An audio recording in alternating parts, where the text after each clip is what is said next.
Well, if it can't survive that, it can't survive shipping. Today we're gonna take a look at a very cheap, inexpensive PC that I got on Amazon. I actually bought it at the same time I bought the Secret Shopper iBuyPower PC, but I'm really curious, what do we get for $549? For those looking for a high-end custom gaming experience, look no further than Falcon Northwest. Falcon Northwest has been building PCs made for gamers for over 30 years with a focus on a true high-end gaming experience. Custom cases available only through Falcon Northwest feature state-of-the-art testing and design to ensure that every component is performing at their best through thermal imaging and rigorous lab testing designed and overseen by the Falcon Northwest founder himself. With a complete lineup of systems ranging from small to large, every Falcon Northwest system includes a 3-year warranty policy and a year of 2-way overnight shipping coverage, providing the ultimate peace of mind. To see all that Falcon Northwest has to offer, follow the sponsored link in the description below. I know nothing about this brand, STG Aubron. They had 167 reviews for this exact tower with an average of 3.7 rating. And the gripes kind of ranged everywhere from build quality to apparently TPM 2.0 not enabled, so Windows 11 was saying it was incompatible, which is weird because it comes pre-installed with Windows 11, so I don't know. They do have one thing that I agree with, and it's that everyone deserves their own gaming PC. What a weird thing to put on the box. Anyway, the packaging actually looks pretty nice from the outside. Not hear anything rattle. Now when we talk about the size of the package, it's interesting because in this box is the tower and a RGB gaming keyboard and an RGB gaming mouse and an RGB gaming mousepad and an RGB gaming Bluetooth speaker and an RGB gaming headset. So now I'm wondering what the hell size PC I got because this is pretty freaking tiny. That said, yes, I'm being extra rough with it. It had to survive Amazon shipping. It wasn't a box in a box. And before anyone goes like going, Jay, you're showing your label. That's not my label. That's the distribution center that this was initially sent to before it even went to Amazon. It was somewhere in Nevada. No, I'm not in Nevada. Anyway, the packaging's pretty good. Actually, the cardboard feels thicker and more robust than I expected it to be. So when we first open it up, there's our keyboard. Oh dear. The weight of this alone is not a good sign. That's our mouse, smallest pair of headphones ever. Again, feels empty. This is our Bluetooth speaker. This might actually be useful. So you can see the dead space here is filled in by the accessories. So just in case you're wondering, it's not flopping around in there, but it is a very, very tiny tower. Foundation installation. Know what to do if there's no display on startup and then unable to enter the system. User guide, how to do Windows recovery, that's kind of nice. And then a PC case installation. All right, so this is showing us how to take our PC case apart apparently. It shows a remote control, probably for the RGB lighting. There is RGB lighting, but I don't see a remote, so I don't know where that's at. This is the cutest little thing ever. Tempered glass can just come off. As you can see, we have a frame on one side and the other, not all the way around. So we do have the corners protected though. That's kind of nice. I do like that it's actually on a hinge though. That's kind of nice. We have some Instapack in here. That Instapacked its way into the fans. What is on my GPU? Probably something from the Instapack maybe?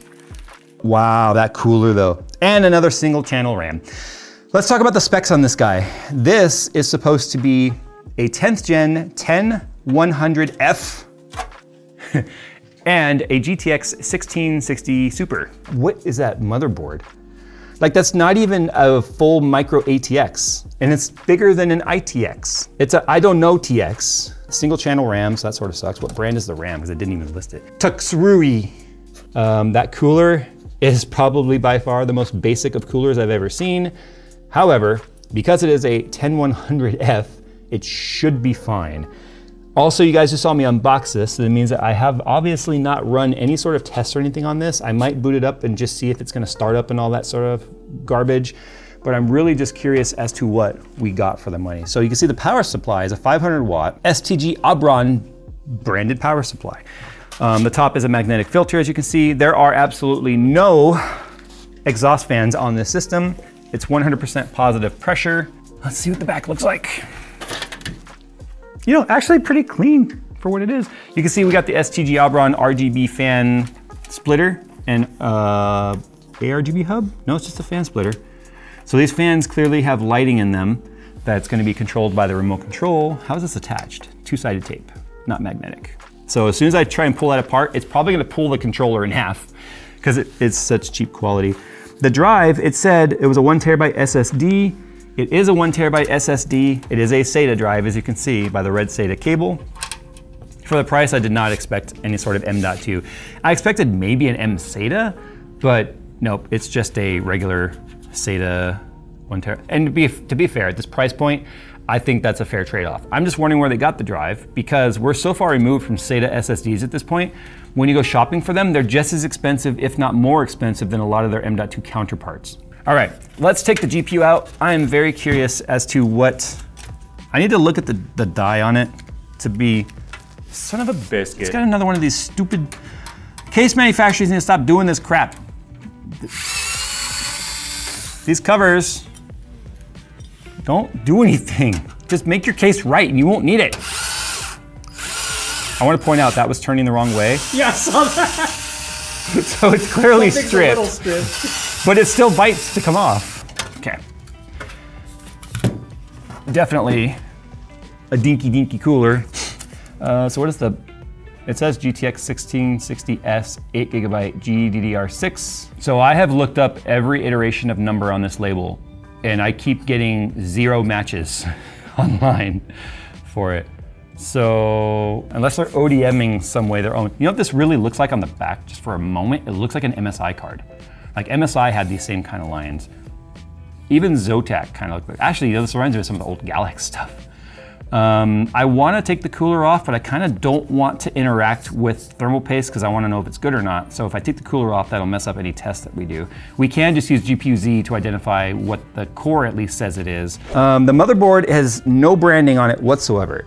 The only branding I can see says LGA 1200, which is the socket. It also says ultra durable. Oh, ultra durable was it? No, ultra stable. So it's like a knockoff. Oh, it's like a knockoff Gigabyte card. Okay, so you can see right here we do have an M.2 2280, and I believe that's a 2230 right there. M.2, it is labeled NVMe, so you could add a solid state NVMe to this if you wanted and not be stuck with just the SATA drive. In terms of expandability, we have one PCI Express. I'm assuming it's going to be a Gen 4 by 16, and then we have a by 1. So that's it for expandability. So yeah, we'll only have one full-size slot. It's like a DTX board, but even bigger than a DTX. It's weird, like it's a weird format. It's custom, we'll put it that way. All right, let me go ahead and put the GPU back in there. We'll fire it up. We'll see if Windows is activated, if it's a legit key, all that sort of stuff.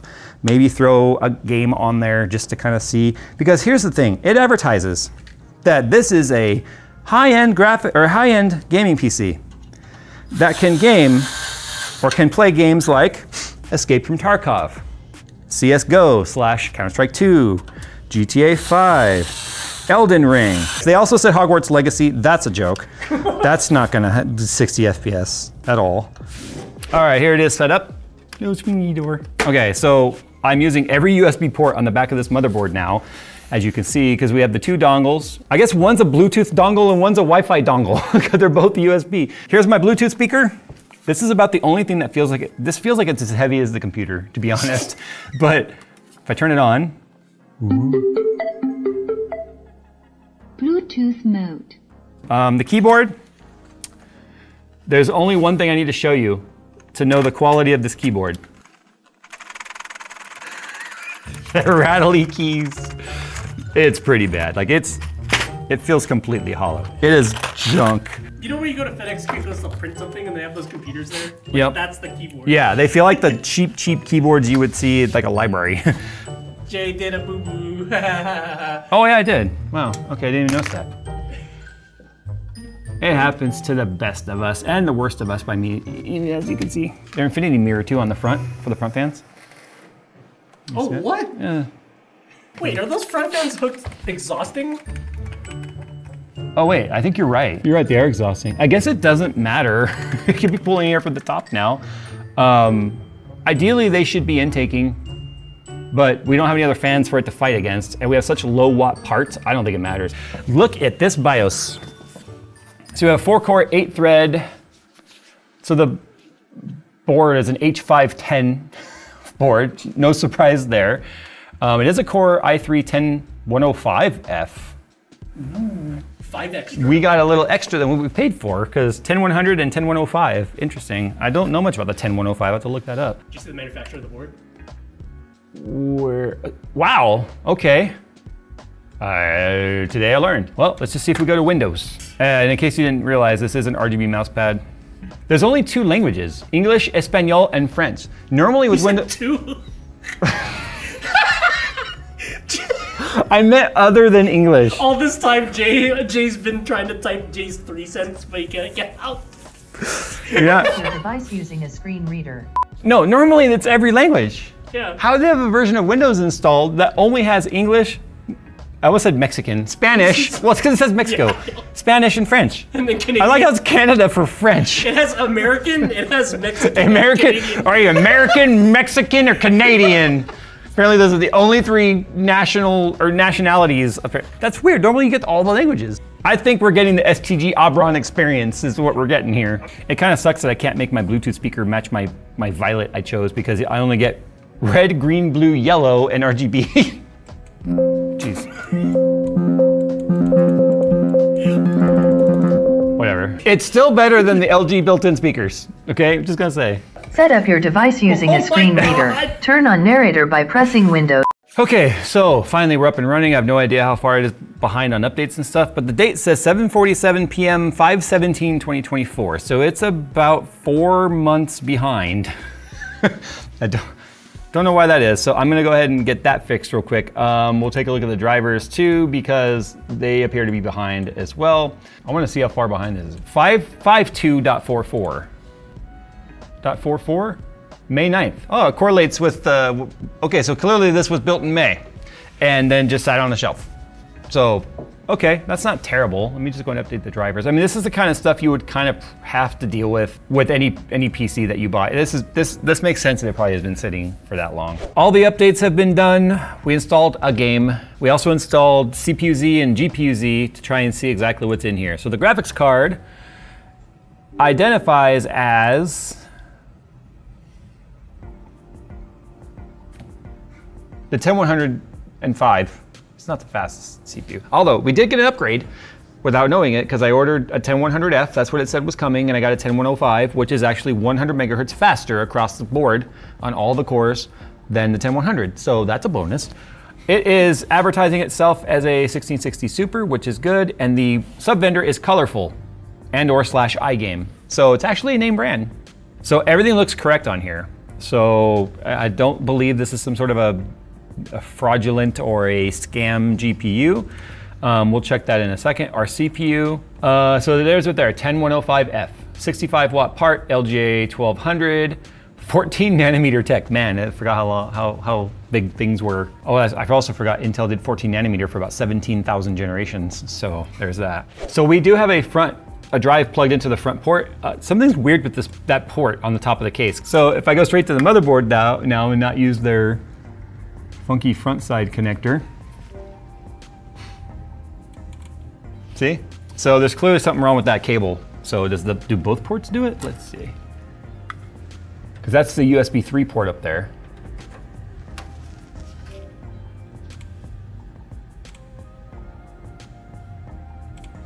Okay, well the USB 2 works, but obviously we don't want USB 2. Let's see how long, I guess, boom. Yeah, we're getting USB 2 speeds of 41 megabytes a second.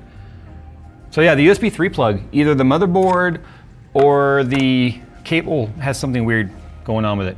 So let's run Cinebench and see what we got here and our temps and whatnot. Remember, we got this just a tiny little box cooler looking thing. I don't understand why the lighting keeps like changing its mode. Like now it's on static, whatever, I'll just go static white since it, and this also changed its mode because that was also, whatever. I don't think anyone's buying this for the RGB crap that comes with it. So let's see what our temps and frequencies are, shall we? So we're looking at this right here. CPU package is at 52C right now, starting the test. 50, 40, 59, 61, 60. 61. That's actually pretty awesome if we look at the speeds. Core clocks, there's only 4 cores, right? So just under 4.2 for all cores, 52 watts, 55 watts right there. 57 watts. But everything is boosting as it should. This 10th gen does not boost up very high. I think 4.2 is actually the max clock you're supposed to get out of it. I don't know, it's gonna be like 9,000. I was way off. It was 5,429. You know, people like to claim I've lost touch. What I've lost touch with is the older hardware, because clearly I had no idea. I'm usually pretty close on numbers. I was way off on this one here. Okay, so there's that. Let's worry about some games here. So I'm gonna take a look at Shadow of the Tomb Raider. Yes, it's an old game, but so's the hardware, okay? Be kind. Remember, this graphics card came out just after 2000. Threw up a little in my mouth. This graphics card came out just after 20 series. So it was called a 1660. You wanna know what the stupid real reason NVIDIA called it that? Even though it was a GTX card, it had no RT cores or DLSS. It was newer and closer to 20 series than 10 series was. So instead of calling it a 15, they called it a 16 because it's one closer to 20. It's literally why they called it a 1660. Okay, so here we are, Shadow of the Tomb Raider. I'm gonna say the speaker's actually not that bad. That's probably my favorite part of the entire thing, to be honest. So we're in 1080p. We are set to highest on graphics. There's no DLSS, there's no ray tracing or anything like that. Okay, I don't know what this is. I've never done the tombs, like the raids or whatever. So we're just doing a solo raid here to see what happens with our FPS and whatnot. All right, so right now we're at 74 FPS, 73. I'm supposed to just run. Oh yeah, I guess. It's like an obstacle course for Lara Croft.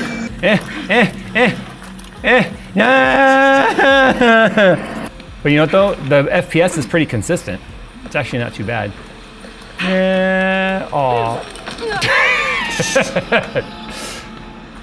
I think we could say the FPS was actually decent in this game. And it's set to highest 1080p right now. So, all right, one more time, and then we'll get out of here.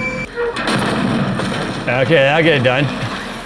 Just happens to be a fully loaded cannon chilling right there. All right, so I think we could say, even though right now in this part, it is definitely putting the CPU under a bit more stress, it's actually doing pretty good though, I'm surprised.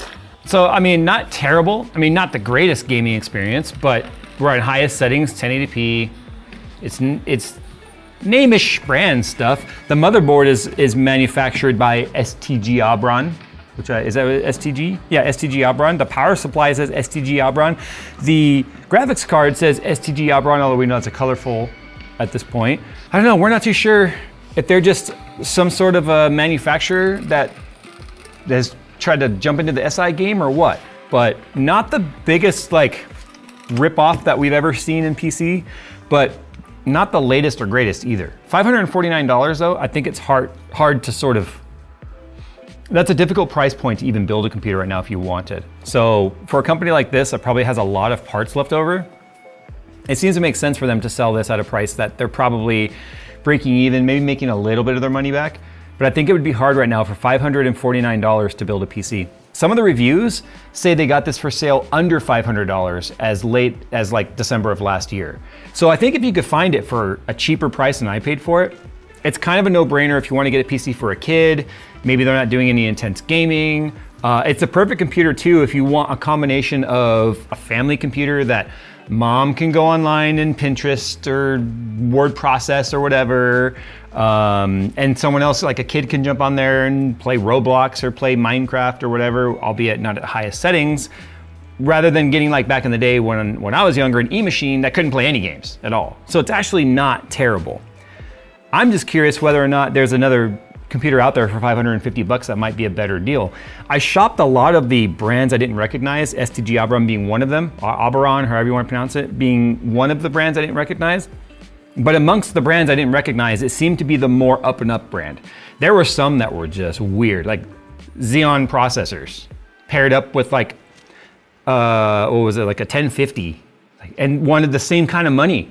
I was like, that's ridiculous. So I got this PC intending to kind of shit all over it, to be honest. Although there's some things in here that are kind of, I don't want to say questionable, but they're definitely different.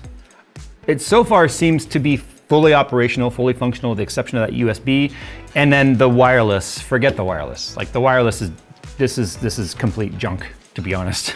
If you need wireless, I would recommend getting your own wireless USB dongle.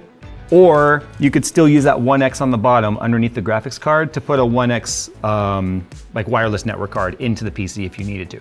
So, all right, there you go. Sound off down below how you feel about this system. Do you think you can build a better system for 550 bucks? Not used parts. These were all new, as far as we know. So we're gonna assume new. If you think you can build a better $550 system than STG Opera did, put it down in the comments below. I think it's a pretty solid-ish PC for what you get. The question is how long and how well will it hold up? Will the fan bearings start clunking and rattling and wanting to fall out?